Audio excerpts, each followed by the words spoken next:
Well, welcome to the Wyoming Interfaith Network and our Voices of Faith in Leadership program. Welcome to the people on site and the people online. We're hearing today from Dr. Mohamed Salih. Did I pronounce your last name correctly? Close enough. I want to be closer. Okay. And he's going to teach us about Islam and share with us from his experience. And I'm going to turn it over to you. Okay. And would you like your slides? Yeah, welcome. And my name is Mohamed Salih. I'm now the coach of the Jets. His name is, they say it's Salah. So finally now people can say my name. By the way, the name has a very important, it is the name of the two Arabian prophets, Muhammad and Salih is in the Quran. So it is very popular name in the Arabic, not the Muslim, the Muslim universe, because it combines those two prophets in one name. So my name is Muhammad Sid Ahmed Salih. That's my total. And Muhammad Ali at the end, can you believe it? So, I can claim I'm the cousin of Muhammad Ali. Okay, so welcome, and I will give you my greetings. Assalamu alaikum. Okay. And so I would like to make this interactive. I have a lot of slides. I might not get to all of them, but that does not mean you should stop me and ask questions. That's the whole idea. So let's go. And I don't have a clicker, so. Yes, you do. It's called Anne-Marie. Okay. So we'll try, for the goals for today, we're going to try to do some definitions of terms, because you need to know that. And we're going to talk about the dimensions of Islam. It has more than one, just prayer, and giving alms and so on. It goes beyond that. And then we'll talk a little about the Quran and how, what is in it and how you read the book. And the book is very hard to read if you just open it and try to read. It's not like the Bible. And then we will try to get to some issues. And then the Sunnah, this is our Prophet Muhammad, what he did and what he said. And that's what Muslims follow. And that's called the Sunnah. The way of the Prophet. By the way, you don't need to take any notes. I will send you all this stuff. Okay? So I will give it to Anne-Marie and she will shoot it to you so you can discuss and ask questions. And then if we have time, we'll get into Islamic issues that are in the media, about the Sharia and fundamentalism and terrorism and so on. And ask any questions you want. I'm ready to go. Okay, so let's go. So the word Islam comes from the word Aslam, means to submit. So a Muslim, by definition, is the one who submits. Submits to who? God. So that's, and that's another meaning for the word Islam. Arabic is just like Aramaic, which is the language of Jesus, and Hebrew. All the words come from the root of three, which is the past tense of the word you say. So, I mean, it's not complicated, but those three languages are very close to each other. Then God or Allah is the Muslim of all humanity, not just to Muslims. People have this mistaken idea. Allah is the God of Muslims, and then there is another God, and so on. Muslims don't believe that. They believe God is the God of all humanity, who does anyone on earth, and all creatures. Next. Okay. Oh, it's not moving. No. you do the cursor. No, it's not. Oh, there we go. Yes. Okay, so who is this? Yay. So Muslims don't say God, they say Allah. Okay, and the word Allah is very simple. Ilah means God, that's in Arabic. And Al is the word the. So Allah is the God. This is a personal name for God. And it has no gender to it, by the way. It is not a he or a she or an it. Is that accepted deity. across most of the variety of Muslims? Yes, yeah, everything I say here applies. By the way, there is only 3 sects in Islam: the Sunnah, and the Shia, and the Sufi. And Sufi is an offshoot of both of them. And they all believe in the same thing. They believe in the same book. The differences between them, without going into details, is really political. Rather than, has anything to do with the religion. So this Allah is actually Jesus himself used the word Allah. If you went to the Passion of Christ and you heard him, Jesus speak, that's what he did. I am really amazed. Lama sabachthani. Huh? Eli, Eli, lama sabachthani. My Yes. God, my God, why have you Forsaken me. That was Arabic. No, it's Aramaic. Hebrew. Aramaic. Yeah, Aramaic. Yeah, Aramaic. Aramaic and Arabic are very close to each other. The 3 languages, Hebrew, Aramaic, and Arabic, are what is called the Semitic languages, people who are Semite. So when you say the word anti-Semite, it doesn't mean you are against the Jews. You can also be against Muslims or anybody, or against Jesus himself, because Jesus spoke that Semitic language. Isn't that weird? Does that tell you about the ignorance of the anti-Semite? They are not just dumb. They are, I'm sorry to say. Anyway. So. Went the wrong way. Now it's. So how, okay, yes, before you go there, go back. How do you know this God? I said he is not a he, she, or an it. What is this deity? How do you know God? Even in your own language. Usually as a he, but of course expanding that. Is that what you're asking? Yeah, Creator. who is this? Creator. Creator. That's the most common one I go to is creator. I tend to add creator Lord, not just the maker, but the one I follow. And that way I avoid the he, she issue. That's my chosen way to do it. So how do you know this God? I told you, you don't, because it's in Islam, it's simple. In Islam, any entity you think is God is not God. He's not like us. So how do you know this mysterious deity? I mean, in Christianity, if I venture to say, you say Jesus is God, is that No. correct? So Well, we Jesus met is as a God. human. Huh? Yeah. In some, Jesus, Jesus is God. for most, yeah. Well, for most people. we talk about the Trinity, the Father, Mhm. the Son, and the Holy Spirit, and the Spirit is the mystery. And it's like an egg, where an egg isn't an egg without the shell, the yolk. I'm just feeding you. No, I know I go with her to Bible and beer, and we don't want to go into the Trinity. We're going to be here for the next 5 days. No, the next 5 years.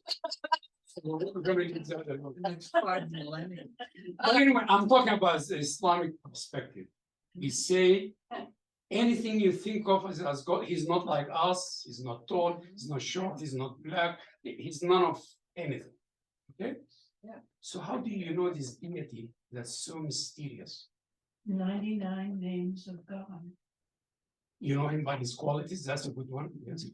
The merciful, the compassionate. Okay.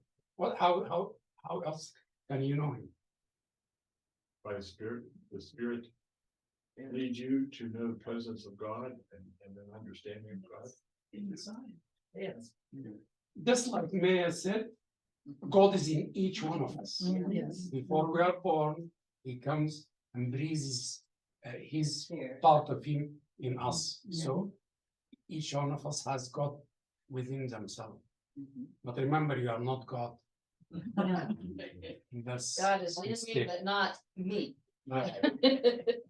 Yeah, just like I used to be in Wyoming. I left Wyoming, but Wyoming doesn't want to leave me. I'm still here.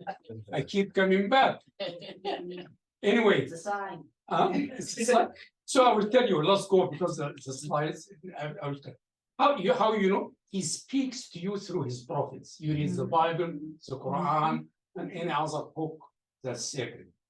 For Muslims, there is really 5 recognized books: the Old Testament, the New Testament, the Psalms by David, and the Quran. Okay? So that's not 5. That's 4. That's 4. Yeah. So let's go. The Old Testament, the Torah, the Injil, the Quran, the Psalms, and then the books that's missing. Abraham. Abraham book. They said God gave him a book, but we don't know where the book is at. But it's And part of. remember, Abraham is the grandfather for all of us, Muslim, Jews, and Christian. Still, they don't like each other. Okay.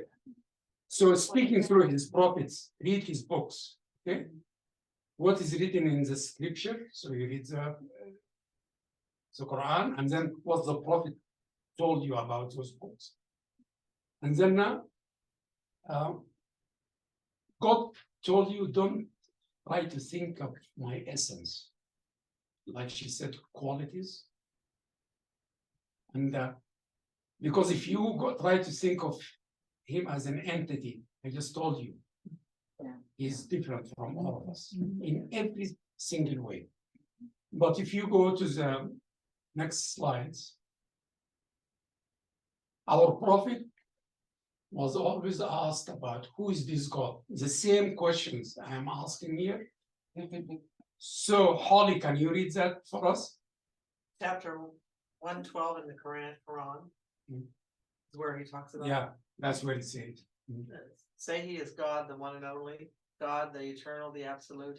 He begets not, nor is he begotten, and there is none like him. See, this is chapter 112 in the Quran. Our Prophet Muhammad was asked, and then this chapter was revealed. And if you go through it, and God is saying, say Muhammad to the people, he is God. By the way, God in the Quran, he speaks in the first person, he switches to the second person, and then he speaks in the third person. It's like that. So this is why the Quran is very confusing if you try to read it yourself. So anyway, God is saying, he is God, the only God. There is no other deity beside him. You can't mix that. By the way, that's the biggest sin in Islam, is to associate another deity with God. He's the only. Okay, he's the eternal, he's the beginning, he's the end, the same stuff. He's absolute, he's the sustainer, the creator, and all that included in that absolute. He doesn't need anyone, he doesn't have a wife, he doesn't have a husband, none of this human stuff. The third verse, he begets not, nor is he begotten. That's where the split comes with Christianity. He doesn't have a father or a mother, but also he doesn't have a son or anything else. We are not his children. We are his creatures. We're just like any other animal out there. So this thing of my Lord, it's my God. The verse in John that talks about only begotten son, Mhm. that is not in the original Greek. It was added by the King James people. Oh, So he is not begotten, and that's incorrect. oh, okay. Okay. So that's, so that, Very different from the traditional teachings. Yes. so God say, and this is very simple. This distinguishing from all of us, and because the end is say, and there is none like him. We can have some of his qualities, we can be merciful, passionate, but we are not God, we are not like him. And that sometimes put people off. Oh, no, and you can't even, you can speak to God through prayer, but can he speak back to you? Yes. Yeah. Through inspiration? Yes. So Muslims believe that. Kinds of ways. Yeah. So let's go to the next slide. Prophet Muhammad, this is a quick history. Born in 570 CE in Mecca. His father died before he was born. His mother died 6 years later, and so he's an orphan. By the way, in Islam, if you lose one of your parents, you are an orphan. In other tradition, you have to lose both.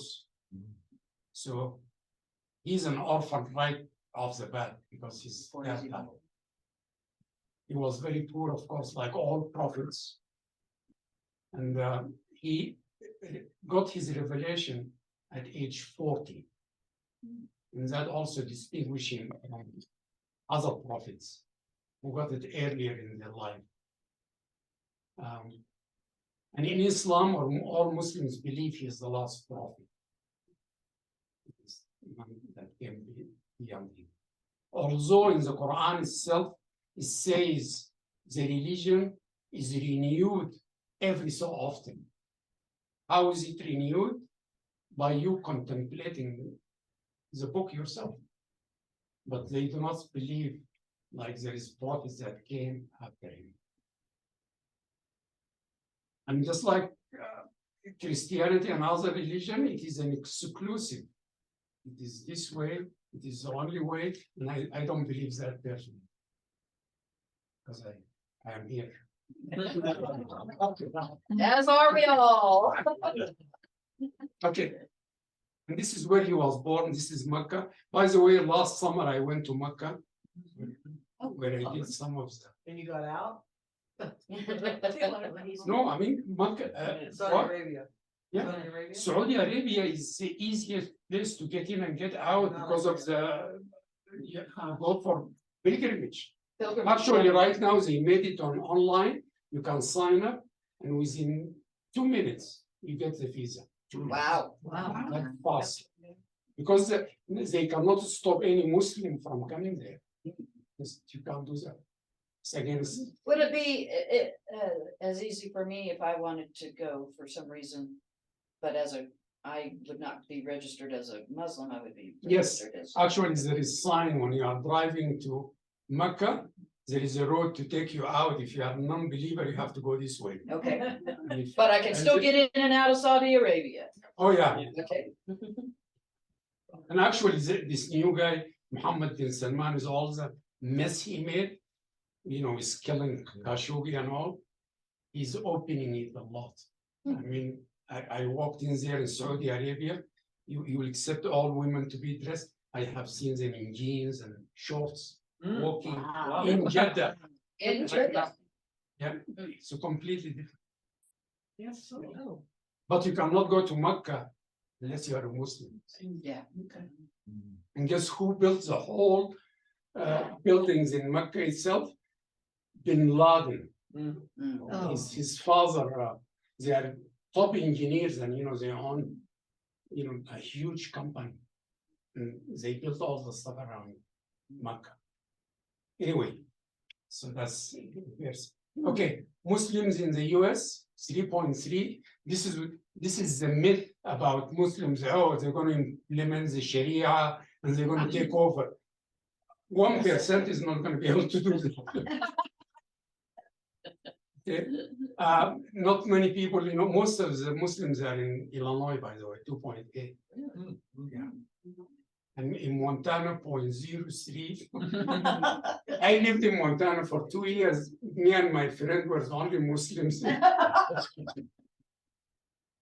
My Wyoming maybe has less than 200.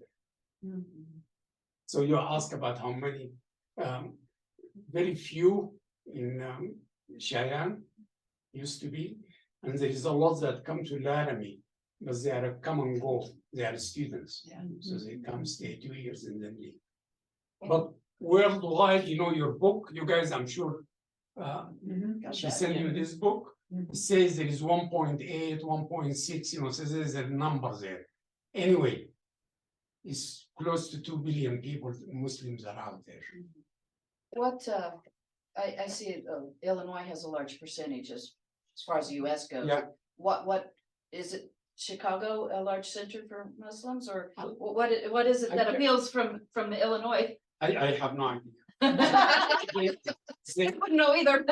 Yeah, they just set it there and people congregate as human beings, like Yeah. organisms. Yeah. We Like goes to like. go into ecosystems.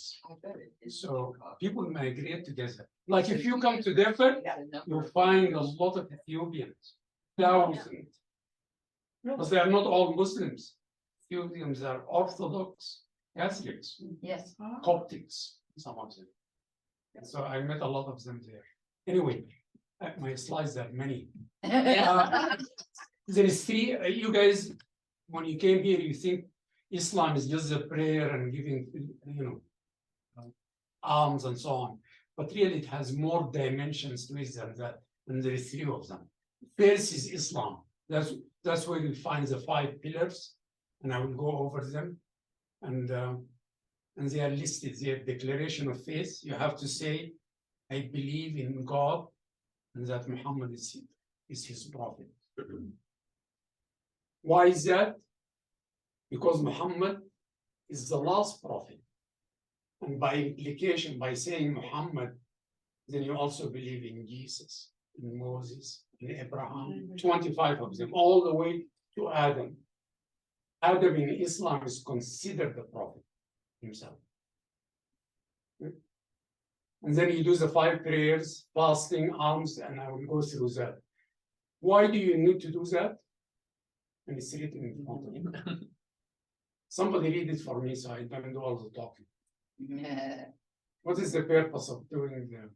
These rituals purpose of these rituals is to teach one how to gain a direct relationship with God and submits to him, teaches self-discipline and concern for others. Yeah, so it's not like just stuff you do mechanically.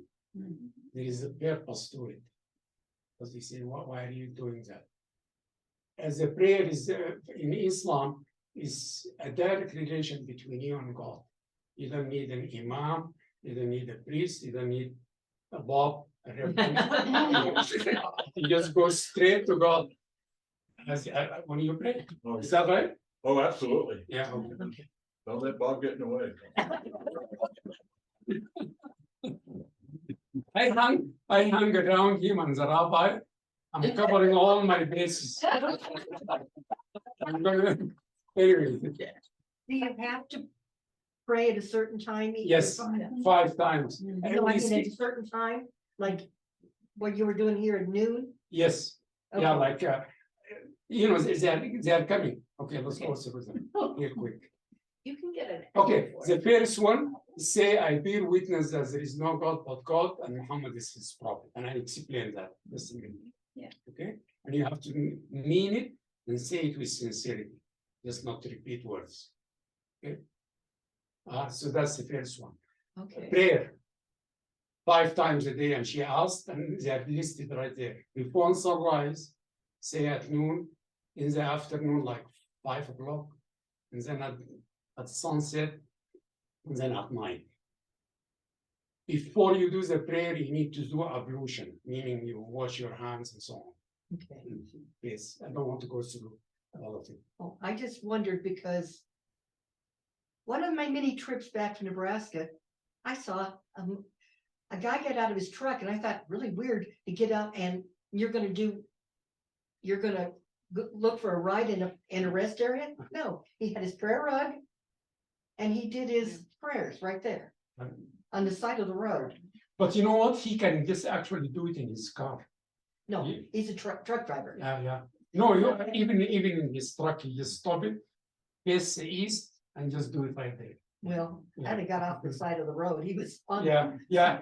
So, no, some of them are very specific, they follow the rules, like 1, 2, 3, don't mess Yeah. around. Well, he did, but yeah. I observed this in Egypt on a train platform. Everybody stopped, they got out their prayer rug and it was wonderful to watch. And last night I was at the United Against Hate Initiative. Mhm. And the people from the district were there, and they said they have Muslims in their schools, like at Johnson Junior High. And they open up the principal's office for them to have prayer during the day, which is kind of neat. Very cool. I thought that was- When I gave a presentation here, we did it right outside here, a whole group of almost 100 people did it with us right in this hall. It was really very good. And just like Mayor said there is silence part to it, where you just don't say it, you read your own supplication, ask God for whatever you want, but not to win the lottery or anything. You could ask for it, maybe you get it, I don't know. So let's go. Anyway, you read part of the Quran when you do the prayer. Like, look at this. She is the child. By the way, this is, I put this purposely. By age 7, most of the kids, they know how to do the prayer. But this one is a little. Okay, what are the benefits? Go back, by the way. Okay. You guys do the prayer. Why do you pray? What is the benefits? It's in the next slides. Connect with Why do you God. Connect with God. For guidance. Guidance is one. Yeah, I would say connect with God. Forgiveness and What else? relationship. That's Peace. Prayer is conversation with God. Praise my, for healing. what you done do. Find what it is that I am led to do, is what I do. Guidance, okay. Guidance. Okay, let's go to the slides.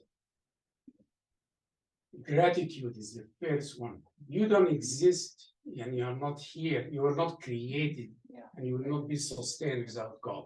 So you need to say thank you. It's just as simple as that. Gratitude and your obedience to God. Remember? Supposedly, you are not going to do a prayer and go and kill somebody. That's what terrorists do. But they have no understanding of Islam itself. And then the other one purifies the heart and comforts you and disciplines, centers you. Actually, there is 40, and I said, etc. 40 reasons why, what prayer mean and what does it do to your soul. But I don't want to preach here. Let's go to the next one. Fasting from sunrise to sunset and so on. And then I want to go to the benefits. For Muslims, it's a very good time for reflection. Not me. See, you go the whole year and you don't think about it. So this is the time to reflect. Well, that's okay. Yeah, It's God calling. oh, yeah. Maybe better answer. You better answer. Huh? It's No, I mean, you better answer. That's God calling. Okay. My response is it's not God calling, so I can ignore it. Empathy for the poor, Some people in this earth, they get like 1 meal or none. You would know if you fast, you would know what that means. Then you would be more- That Ramadan in August. Yeah, Okay. no, it's not, it moves. It moves every year. I know.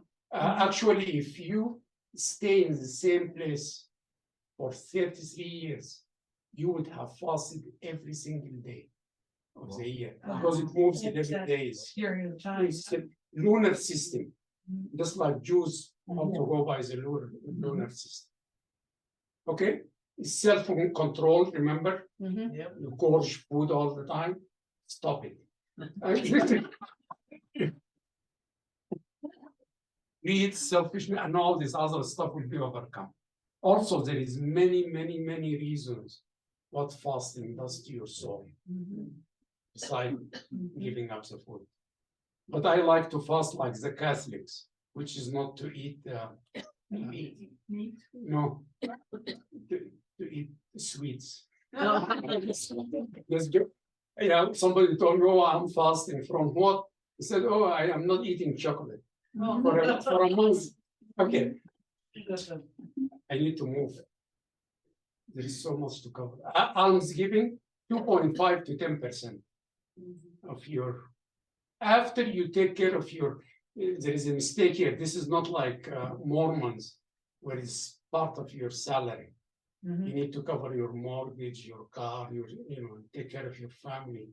Whatever you have stashed away in your savings account, you take 2.5 to 10% and give it to the poor yourself. And of course, there's many benefits there. It's part of what God told you to do. Anything you really have is really doesn't belong to you anyway. It's true. Yeah. So you can say, oh, it's my money, it's not your money. God gave it to you. Okay. No, you are not going to get an IRS letter to tell you didn't pay. So you have to be honest about it. Helps the less fortunate, and it has a huge economic effect, spreads the wealth. Actually, they said, if the Catholic Church and other churches pay 10%, we might not have to pay income tax. They get free stuff. Go to Laramie. Half of Laramie. Why is it? Because a lot of the land belongs to what? To the university. It's a non-profit. And so the tax base is low. Think about it. If you go to New York, Manhattan almost was owned by the Catholic Church. Oh. Think if they just pay 10% of, anyway, that's economics, let's go. You go to Mecca once a year, you can, no, once in your lifetime. Yeah. Okay? And I went there. When we went there, we just went for what is called the small pilgrimage. You don't do the whole rituals. You go around and so on around the Kaaba, and you do some rituals. You have a guide to take you through that. What are the benefits of doing? Why do you do it? Why 2.5 million people show up?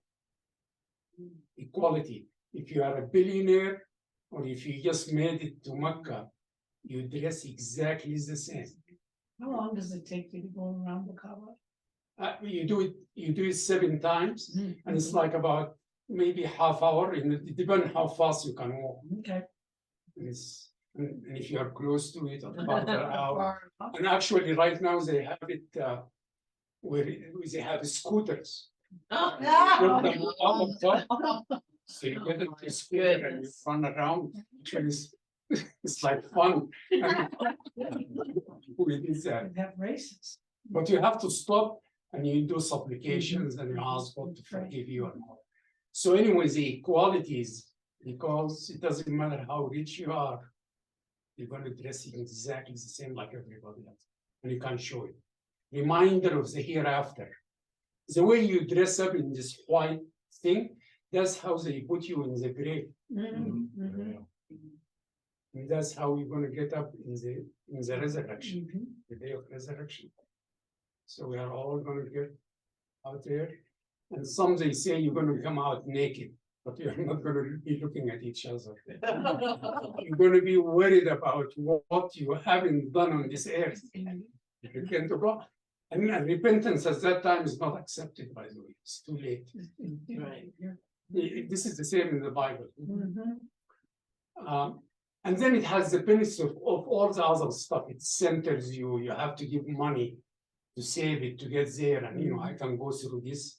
But anyway, you get the benefits of the prayer, alms giving, and the other ones. Okay. Keep moving. This is look at how many people out there. Millions. Millions. They say 2.5 million. And then you walk around. Where would the scooter be up and on the roof? Well- You know where those things are at on top? Yeah. They built 3 more levels. One of them you can go on there is some guys there, so you sit on a wheelchair and they can run you around. Take care of The 3rd floor, then you can get in the scooters. Mm. They run around. Okay. And the whole idea there, it is really, everybody you meet there is so different. There is something about it. If you guys as Christians, you go to, or Baha'i, and you go to Jerusalem and stuff, you feel there is a different ambience of spirituality. Even if you can imagine it. But something descends on you. I just believe in some of that. Anyway, you ask for forgiveness and you do supplication and on. So, okay, so that's the first dimension of Islam, which is In a particular direction. counterclockwise. I'm gonna ask me why. I still couldn't figure it out.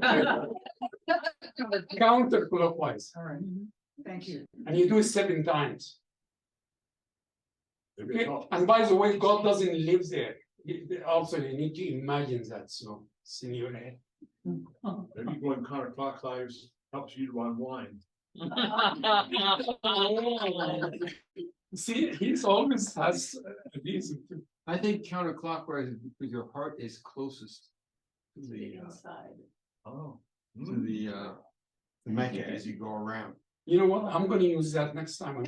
Nobody ever seen if that's true or not. Makes sense. So you see what you just saw, you think that is all Islam. Islam goes beyond that. Second dimension to it, which is Iman. This is where you have to believe in your heart in this God that I couldn't describe to you. So you just believe in this being. Then you also believe in the prophets, all of them. And by the way, in Islam, it says there were 140,000 prophets. Or like my friend here calls them manifestations of God. Okay. So why is there so many questions to you? Why God sent so many prophets? That's what bad it was. I was just gonna say. Exactly. She said it. Because we are very egotistical. We believe we know everything and we're getting off the road. So God, to get you back on the road, he slaps you with another prophet to the right road. We get off track, but also because mankind matures and can understand more lessons. Yes. That's- I think it's because we're such a diverse. People think. We're all so we're different. diverse. And one person isn't gonna, you're not gonna respond to just one. Or you're gonna respond to one, but everybody else may respond to somebody else. That's good. Yeah, because see here, we just keep talking about Jesus and Muhammad and Moses, but here we have Buddha. Dismiss him. We have Baha'i, we have, you shouldn't, because you don't actually know. So you need to have you need to come to interface. Okay, you need to believe in the Oh, scripture. sorry. For us, the scriptures would be the 5 I mentioned before. You need to believe in the messengers. By the way, what's the difference between a messenger and a prophet? Good question. That a messenger is just a carrier of the message, while a prophet is the source of. Or prophet speaks through God. God speaks through a prophet, or a messenger is just carrier. So a messenger is a prophet also. Yeah. Anyway, a messenger is just like the word says. He mostly all of them are he brought a message. The 5 books for Muslims. And in the Hebrew, But so all messengers are prophets, but not all prophets are messengers. Huh? in the Hebrew, the word we translate to angels, it's the word messenger. Yeah. So that really should be. they call them Nabi, Nafin, Yeah. and in Arabic is Nabi, Nabi. Okay. And then the day of judgment. Muslims believe in the day of judgment. We are going to be brought up and asked about what we have done on this earth. That's a resurrection. Okay. Then there is this third dimension of Islam. So you do the rituals, that's not enough. You do the belief, that's still not enough. Then you step it up higher, which is ihsan. It's called ihsan, or doing good. Just make it simple. Being good. And this one is this: everything you should do as a Muslim, that you should know, if God is watching you continuously. Okay? And that makes some people uncomfortable. But he's there. If you don't see him, he sees you. Okay? So you need to do the right thing. That's simply what it is. But God is also loving, and you need to fear him, to be aware of him. Okay? And you respect all his creatures. Talking about social beliefs. Muslims are still supposed to take care of this earth because it is a gift that God gave to you. It doesn't belong to you either. So you're supposed to really worry about it. This climate change we are through, we need to pay attention to it. Because God is going to ask you, I gave you the earth, what did you do with it? And so on. And then you need to be being sincere, patient, all these very good qualities. I don't need to read this stuff to you. Be kind to other people and so on. It So- sounds like the fruit of the spirit that we would Yeah. read in. So this in is, the Testament. Okay, the Quran is the book. I'm supposed to bring to the students a gift. I send it and I didn't get them in time. Oh. My mistake. I still will get them. And we can still send them to Oh, you. yeah. Because last year I gave everybody not the Quran, a translation and interpretation of the Quran. If it is written in English or any other language, still not the Quran. This one is also written some in English and some in Arabic. So this one is probably easier to get. But anyway, the Quran is a very hard book to read. Okay? Because it's not chronological order, and it doesn't tell stories like the Bible. And it can deal with one topic, like say marriage, divorce, whatever. And then it talks about the afternoon prayer. It jumps to the, and then it comes back to finish the stuff. And the idea is really, you understand how it presents a material, you would know that. Actually, one of them reinforces the other.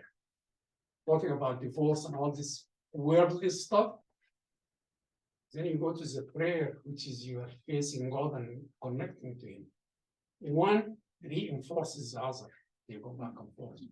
You wouldn't want to do bad to your spouse while you are jumping to prayer. And he said prayer, you're supposed to be conversing with God. So anyway, I have a whole course about how to read the Quran. Someday we can do it. Unless I quit coming to Wyoming. You can zoom in. I zoom in, that's right. Okay, what does the word Quran come from? It's like anything else. It comes from the word iqra, read. So this is the readings. Okay. If you go to any Muslim house and tell them, get me the book, they will immediately go and get you what? The Quran. Without you saying another word. Maybe Christians do the same thing. Go and get me the book. It's the Bible. So, but the Quran is really not a science book, not a fiction book, not a book of stories, nothing. It is a book of guidance, hidayah. It gives you an outline of what you should do in this life. Okay? Another name for it is the Noble Quran, the Quran al-Karim. Anyway, the book of guidance. nothing more. Sent to all mankind, by the way. Because here you don't just address Muslims, you address humanity. Okay? And this is one of the verses in the Quran. It says, this is the book, it is a guidance without doubt to all that who fear God. And if you don't believe in God, then you wouldn't believe in the Quran. So quoting it without you believing it, it makes it harder to sell. Yeah. Okay. Okay, there is 114 chapters. How many in the Bible, by the way? Mhm. How many books in the Quran? How many books in the? Oh, how many books? Depends on which Bible you're reading. What do you say? Let's go to the Reverend, 40 years. Depends. Okay. 66. Yeah, well, there was, 66 books. 66. Well, if you don't count the apocrypha. And how many chapters? I've read it, how many, but I don't. Yeah, you don't remember, yeah. You know, actually, in Islam also they call them chapters, but it's called surah. Surah means it's like a fence. And the idea is, because as human beings, we're really shifty and we don't pay attention. They say if you take any of the chapters, it's almost the whole Quran is within that chapter, within that fence. If I give you this book and tell you go and read it, you're going to get bored. And right now, you know, probably take you 2 pages and you're out. Is that right? To some people really get into it. Huh? I had 3 little bits at a time, I couldn't say. Yes. Anyway, surah means fenced out or fenced in. Okay, and there is 280. It goes from like a very short one, I showed it to you, to some of the verses go to 280. Okay, so they are not equal. All of them begin with this stuff in the name of Allah, the benefit. Bismillah ar-Rahman ar-Rahim. So that's the invocation. So if you, before you read any part of the Quran, you say that, meaning you basically commit to this, invoke God. And the first surah is called Al-Fatiha. By the way, this is sort of close to the Lord's Prayer, very close. Actually, they wrote books about it, comparing the two of them. And they meet someplace, but then they diverge in others. But anyway. There's 1,189 chapters in the Bible. Remember that. 1,189. Wow. Okay. Okay. What are the main teachings of the Quran? Very simple. Okay. Tawheed, believing in that one God and following his commandments. Do what he tells you to do, stay away from what he told you not to do. Because he's the only God. There is no God but he. Okay, that's God talking. And he's, of course, transcendent, creator, and so on. And I don't need to go through that, all knowing everything we have. He knows it better. Okay, prophethood, they are told within the Quran. Moses is mentioned 138 times in the Quran. Muhammad is only 4 times. Jesus is 98 times. So what does that mean? You are not to read them as stories. And the problem with Islam, sometimes they repeat the stuff in different contexts. But the idea is not to know the story. It's what are the lessons you can get to live your life here with them. That's why they repeat them so much. The struggles that Moses went through, his fight with the Pharaoh, and his people not listening to him. We do the same here. Go through all that. I actually, the only story in the Quran done from beginning to end is Joseph's story. And it has everything you want. It has jealousy. It has, murder. It has this, it has that, sex in it, everything. Okay? I shouldn't actually be allowed in the libraries. Is that right?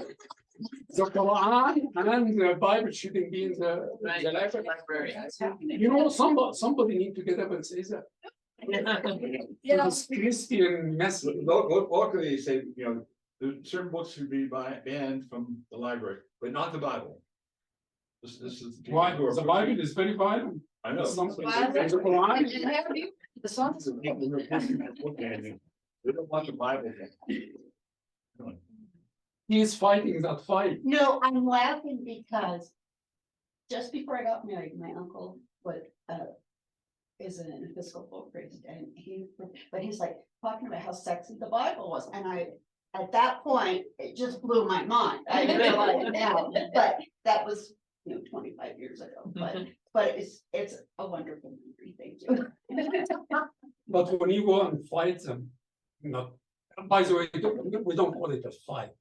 We call it a discussion in a nice way. Actually, this is what the Quran says. Talk to other people in a nice way. Okay. In a what? وجادلهم بالتي هي أحسن. I'm talking in Arabic, but talk to them in a very nice way. And just tell them, I found this stuff in the Bible. By the way, one guy did that. He took the Bible in Sweden, and he was reading some verses, and he covered it. He thought, oh yeah, that's from the Quran. Oh, that's the evil book. And then he showed him, that's what's in the Bible. And the guy shut up really fast. Yeah. By the way, all these books, they have some violence in them. I'm not going to say that about the Quran. And the idea is, if it is all sweet, we wouldn't believe in it. So you need to. That's right. Are you ready? Is my time off? No. Oh, okay. And then it continues. It talks about the universe, the earth, the heaven, and hell, and all this stuff you see in front of you. And the whole idea of this, it takes you back to believing in that one God who controls everything. So it reaffirms your belief in the power of that God. And that's, okay. And then God, again, here, you need to talk, to see his signs, S-I-G-N-S, not try to talk about his essence, okay?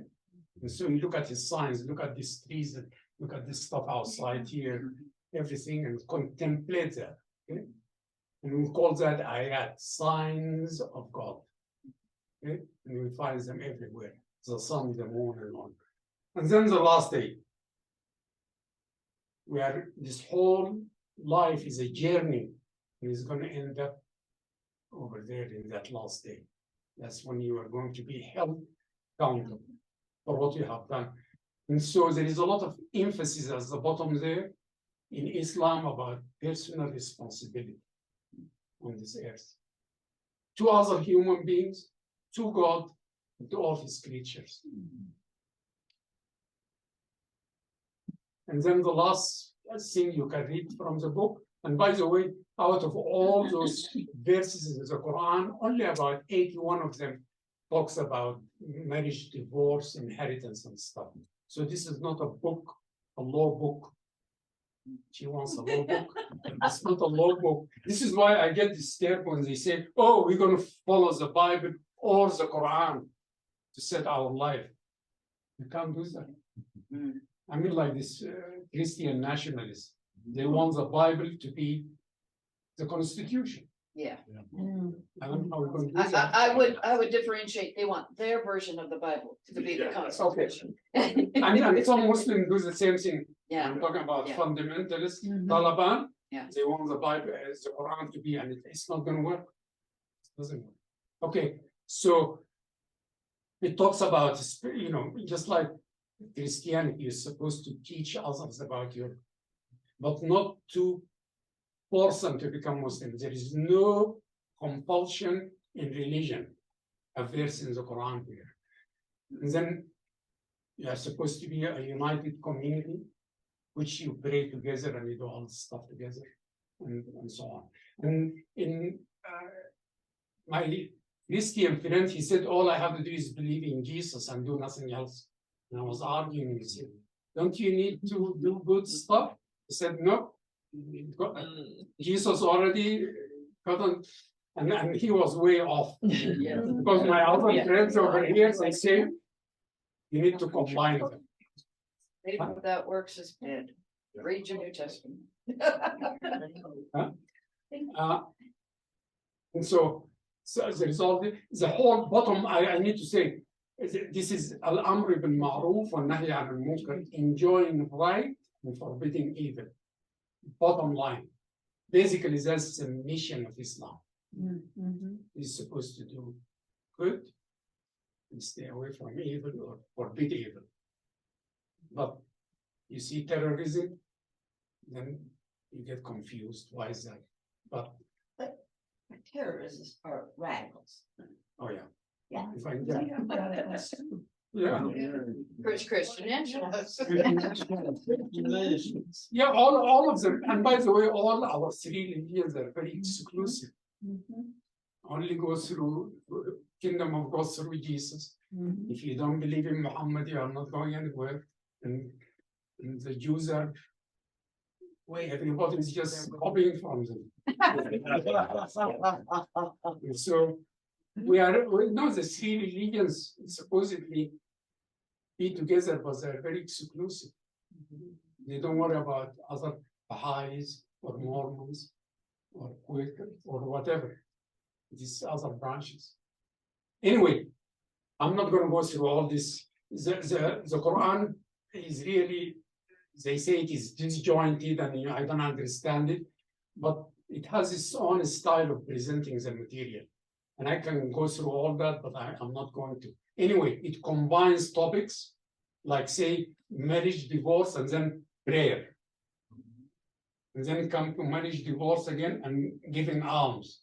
And I explain that to you. Contrast. Actually, it talks about heaven and hell equally in them. It's mentioned 115 times. Hell, 115 times heaven. And so there is that contrast. There is some logic to some of it. I can go through that. It uses metaphors like the Bible too. It depends. It talks about one topic, and then all of a sudden it goes to a completely different topic.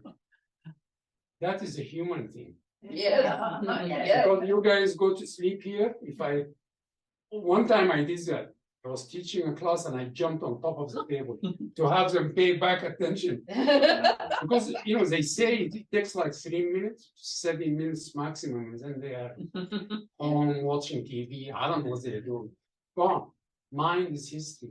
So the Quran really talks about God is talking in the first, and then he goes to the second.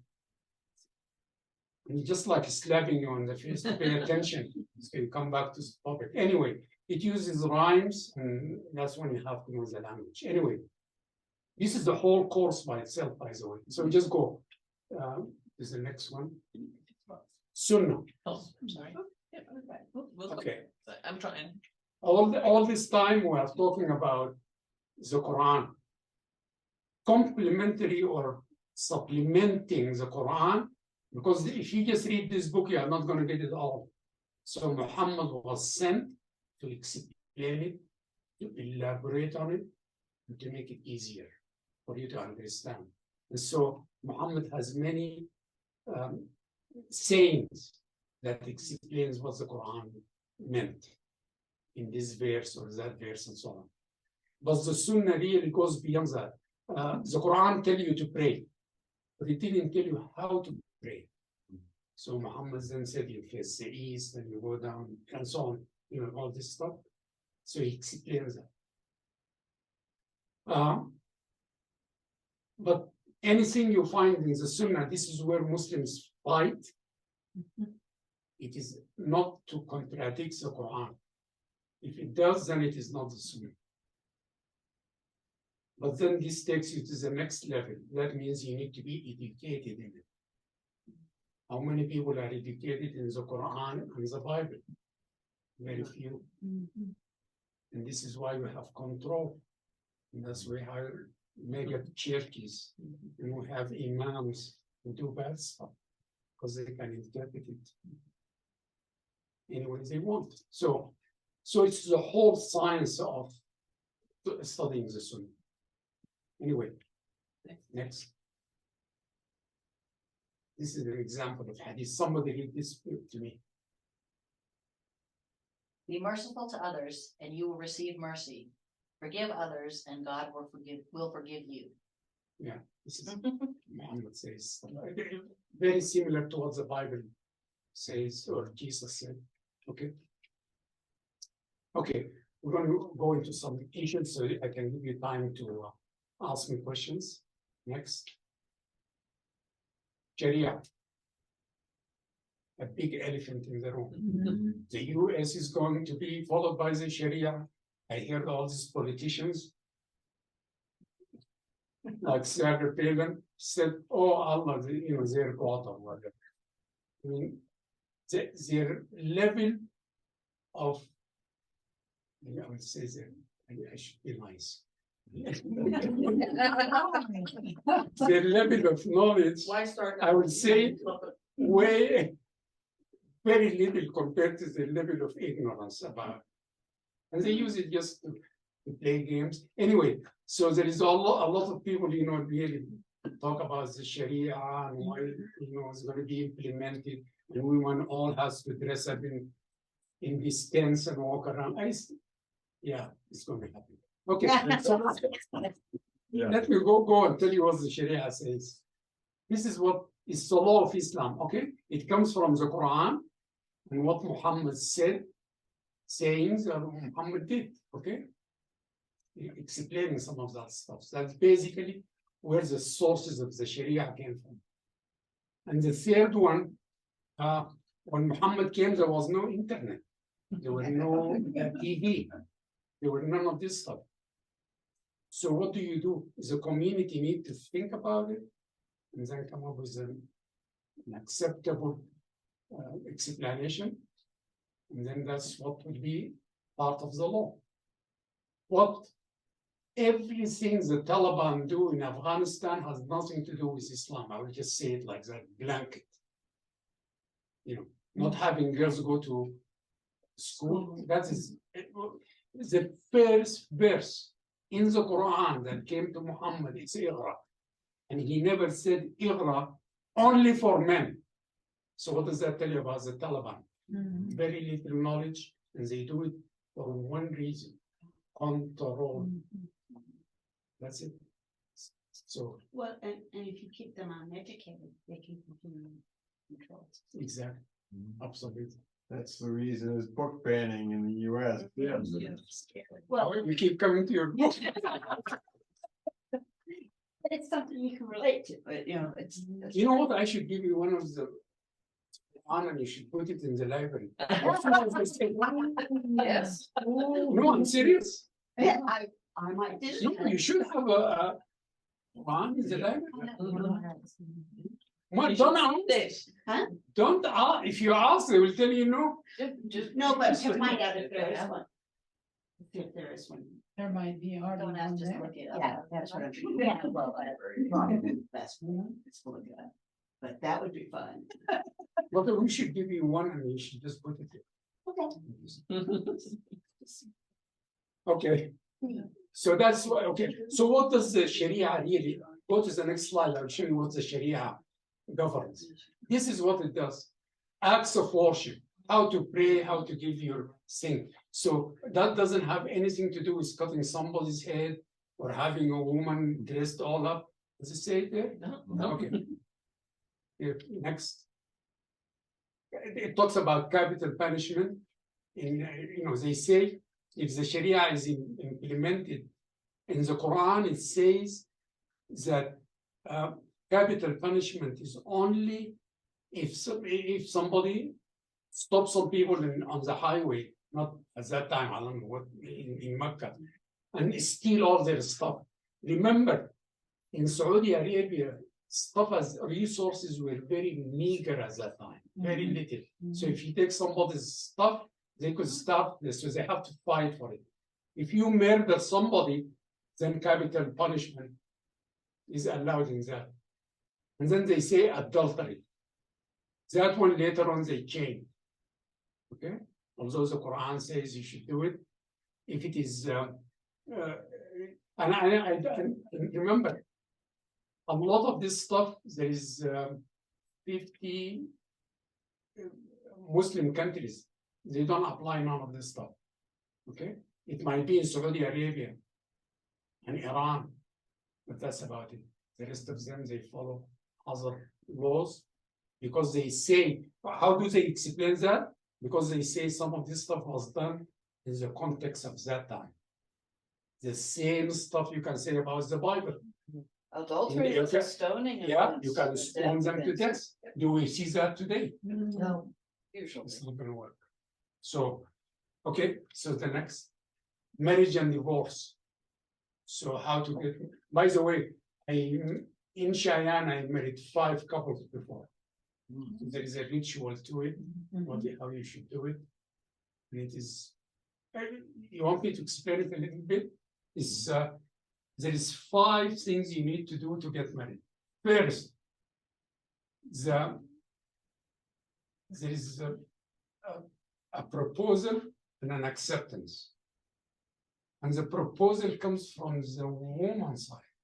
Oh, ceremony, right? Yeah, because when you accept, you are taking responsibility, you're supposed to take care of that spouse. So actually it works better for the woman. She doesn't go and say it to the guy, but parents, families and stuff, they make the proposal and then the guy will have that. Actually, when I did it, no, I didn't do it here in the park. I did ask the representative of the woman just to make the proposal. And the other guy said, I accept. Okay. How about your The marriage? second, How about your marriage? What was your marriage like? the same. Same thing. They did it like in Sudan. Because Wife's through family, proxies. Fatima's family came to your. Yes. And my father is the one representing me. And then we did it here. Actually in the street right here. Just Yogi Allen, he did it in his house. And then I went again to California and we got married again. So what my wife says, we were married 3 times. And I have to pay alimony 3 times. So I'm not getting married the first time. So anyway, so there is the proposal, and then there is an acceptance. And then this, when you were there live, mithaq, which is a prenup. Actually, mine is like 3 pages. I would share it with you guys. The responsibility of the husband, the responsibility of the wife. And they have to both sign it. Taking care of the kids, you have to pay the dowry, you have to take care of this. And the woman, by the way, if she works, she keeps all her money. And her husband's money is her money. My wife reminds me of that. Your money is my money, and my money is whatever. So I have no money. Okay, so you do this prenup, which is real, and then you need 2 witnesses. Yeah. And that should do it, and then you read something from the Quran, and this is a bundle. Yeah. It's really very simple. Sharia law is really interesting in that, under English law, what we used to call, and what we now call again, chancery courts dealt with this sort of stuff. So, As opposed to the law courts, which dealt with other things. But anything having to do with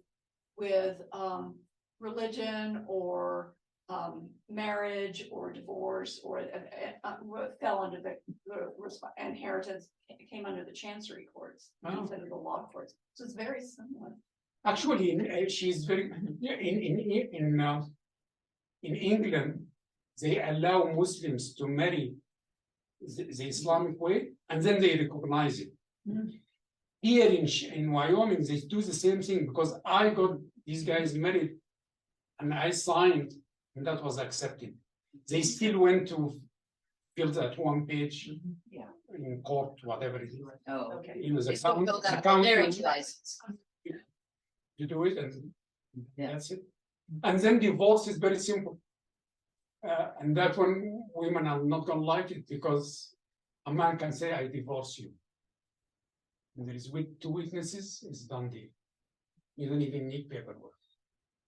You got the prenup though, right? No, yes, she's right. If you, this is why I wrote it in the prenup. You know, you cannot be, yeah, it has to have reasons and so on. Because the woman in the Sharia, she has to go to court. She can still divorce her husband, especially for abandonment. You know, I mean, if he abandon her for a while, then she can divorce him and let him get lost. Inheritance, very, very detailed actually in the Quran. You give to, how much you give to your, you know, kids and so on, and if you don't have kids, what you give. Anyway, it's all details.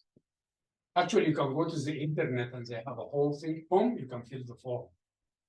Dietary issues, we don't eat pork.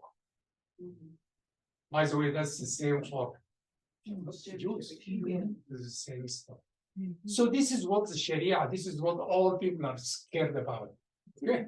Relationship to your kin and neighbor, and this is where compassion and mercy and getting is. So the Sharia actually, if you look at it, is not bad. But it's never going to happen in the US because the Constitution says no. You have your own laws. Okay? Muslims are, I just said they are 1%. They're not going to take over. Even in Muslim majority countries, all the stuff I mentioned is changed to fit that culture or that place. So it's never going to happen. So when you listen to politicians saying the Sharia is going to be the constitution,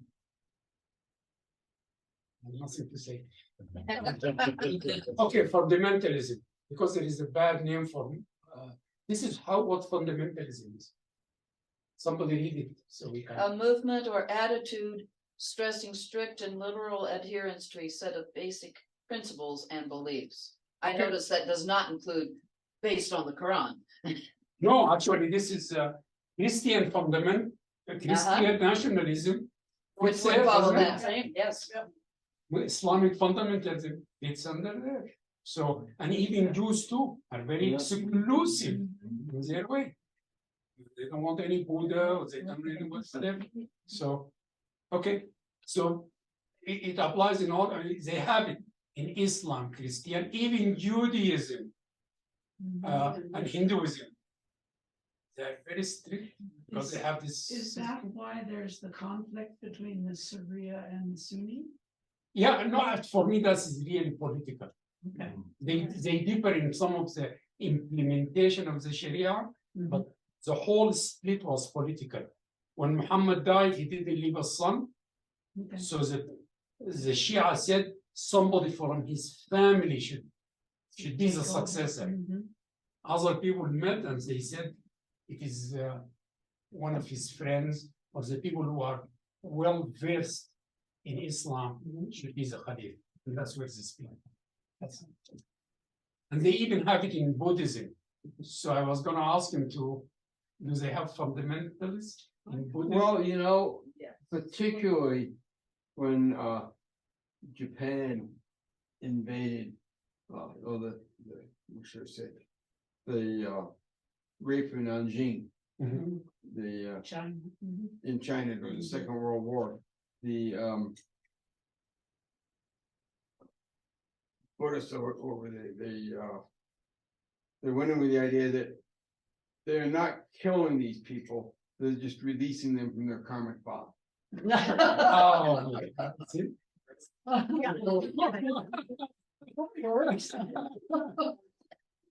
So yes. And by the way, Hinduism right now is a big deal. It's becoming very fundamentalist. Yes. They want to change the name of India to a different name. Yeah. Well, they're very, yeah. And they discriminate against Muslims and all other non-believers. So this moody guy, he's very moody. Yeah, It's really, you have to watch him. Anyway, this is the characteristic of a fundamentalist. Disappointment with the modern experiment. You can write Islam, Christianity, Judaism. They fear secularism. Christianity, Islam, and Judaism. I'm serious. Mhm. Want to go back the old path. The Old Testament. And always they feel they are being discriminated against. They feel they are being. It's really weird. So they all have this view of the golden age. Yes. No one can tell you what the golden age was. Yeah, I don't know what that is. Anyway, we find it in all religions. Okay. Terrorism. Islam. One time I used to ask them, what do you know about Islam? And you can write any word you want without, they wouldn't say it to me. So I want them to write it, and terrorism comes up because we went through this. Everybody living now went. So what is terrorism by definition? Systematic use. Somebody read that. Systematic use of terror, especially as a means of coercion, and generally to achieve more goals, some goal. The problem with, I'm going to be giving a presentation here, by the way, about Africa. You guys show up. Or if not, we might have it on Zoom. But I will be talking about Africa and dictators in Africa and how they are holding the whole continent down. Yeah. So right now, even if you are fighting for a good cause, I can call you a terrorist. And guess what? So Extremes. yeah. Because some of these dictators, they say, oh, we are like Syria. Assad is calling some of the guys in Aleppo are terrorists. They are fighting for survival. So, and Assad protects the Christians in Syria. Yeah. And so there are Christians who don't believe he does anything wrong. Oh, I know. I know. I've talked to them. he was talking to my body. They're getting angry about it. Yeah. But anyway, coming back to the word terrorism, of course, killing another human being is basically against any tenet of any religion, or should be. But we can introduce this thing called just war or whatever, justify killing other human beings for whatever reason. Anyway. What about abortion? We're not By going the there. We're not going there. Okay. No, I'm going there. In Islam, you wouldn't believe that abortion is allowed up to a point. Not this. For certain reasons. Yeah. So it was allowed because they, because it's the definition of one is the fetus is a person. Okay, but that is a huge discussion. We don't want to go there. I don't offend anybody. But I will tell you what Islam believes. Okay. No. Yeah. Keep going. Yeah. I don't know. I don't know how to use it. Went the other way. So identified with terrorism in Islam. Okay, it's more political than religious, really. Anybody can call somebody a terrorist. And supposedly Islam stands for peace, harmony, and all this other stuff. So, and that's the opposite of what is listed there. But Taliban did it, Daesh did it, in Syria and so on. And then you guys heard this lady. Yeah. By the way, she graduated from Oxford, finally. All right. And she's a very smart person. Oh, there's book banning again. Yep, exactly. Oh yeah, you read one of our books too. I will send you a lot of books about Islam and just put them.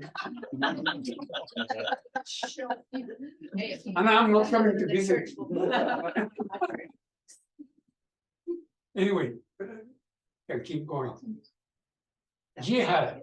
another word that is associated, but really what is this is what jihad is. It comes again from the word jihad, it means struggle. And for in Islam and the definition is that the struggle is really within yourself to be a good person. That's what jihad is. Is the armed struggle? No. Okay. And the last thing. Number one. The best jihad is saying a word of truth. Talking to power. Is that right? To an unjust justice. Okay. Questions? I'm sorry. I took too long and I had to. Why is everyone called Mohammed? Why is your name Mohammed? I mean, everybody I meet who's Islamic or Muslim has Mohammed in their name. It's like, how do you differentiate? Go ahead. She was gonna answer you. I was gonna say, and if you go to Mexico, there are many Jesuses. And yeah, No, it's because it's the name of the prophet, and the name Muhammad come from Ahmad, which is to praise somebody, to elevate them. So do all your Higher them. siblings have that name? Huh? Do all your siblings have? No, that? no, no, no, no. Why you? Because I was the first one and very important. No, usually the first child who's born, your name is Muhammad. And a lot of people, you hear the name Fatima and Kulsum and all this, and these are the prophet's daughters. So they follow that. Khadija is his first wife, and Fatima was his daughter. So you name them like, and then Abu Bakr, Umar, these are the one who succeeded Muhammad. So why wasn't his daughter considered the heir or the next prophet? Is it Saddam? It's a man's universe. Yes. Yep. Man's Because universe. our poor guy in Egypt was Muhammad, but he went by Atiyah. He called himself Atiyah. We called him Atiyah. Akia. Yeah. But his real name was Muhammad. But I think because maybe he was the oldest. Well, I don't know what. was it a nickname or a title? Nickname? Like Muhammad, here they call me Mo, remember? Oh, yeah. Yes. Yeah, Mo. It's short. Just lazy. Better than Lou. So you guys, if you don't have questions, we are done. Thank you. What is this? Is there a place for the soul? I mean, in Christendom, there's a soul. Is that the spirit? Is it? Yeah, it's the same. Same thing. Yeah, but there is no that duality, you have a body and you have a soul, it is one thing. Right. Right. So, That's what I believe too, but I didn't know what you. yeah, that's what we. Okay. And you guys, you can get all these slides. Awesome. From her or from, if you don't, you have my name there, I send them to you. Send it to me. Okay? Some of you know I teach chaplains and pastors. I had a chaplain student who was a Muslim woman, traditionally dressed, as she wore her what would I call the hijab, the head covering. When she was on Zoom, when she was in class with myself and the other 3 men that were students. She was a Muslim chaplain, an interfaith chaplain, representing the Muslim faith in a college setting. Wow. And when she came upon a difficult situation, and we were talking about it in class, her 2 loudest supporters were the other Muslim imam and the Jewish rabbi. Needless to say, I loved that class. But not the least of which, because it blew up a lot of stereotypes about women Muslims and all of that. Mohammed, we thank you for all you do, for the joy you bring. Not just in sharing your faith, but you yourself. We thank you, and a small thank you for you to use as you see fit. Thank you, and come back to Wyoming. And come back to Wyoming, yes. Thank you, everyone. Thank you very much, Mohammed, for a very clear and educating presentation. Yes.